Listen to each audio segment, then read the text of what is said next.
ماذا تعتقدون في؟ كيف ترونني؟ ماذا تعرفون عني؟ سؤال ينبثق منه أكثر من سؤال. أحسن الظن بالله. يقول سويت اللي علي والباقي على الله، يقولها وهو يرتجف. الذي يخاف ويقلق يا ضياء غالبا هو يسيء الظن بربه، بما أن الأمر بيد الله فتوقعه جميلا.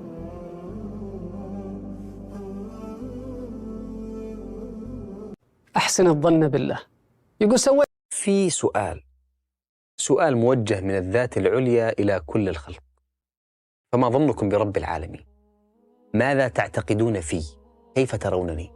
ماذا تعرفون عني؟ سؤال ينبثق منه أكثر من سؤال، وإذا سأل الله فلا بد أن تجيب، صح؟ لكن من تجيب؟ هل تجيب الله؟ الله لا يحتاج إلى إجابتك. الله علام الغيوب، يعلم السر وما يخفى. إذا سألك الله فهو يقصد أن تجيب نفسك، وإذا اختبرك الله فلا أحد غيرك مقصود بمعرفة نتيجة الاختبار. فما ظنكم برب العالمين؟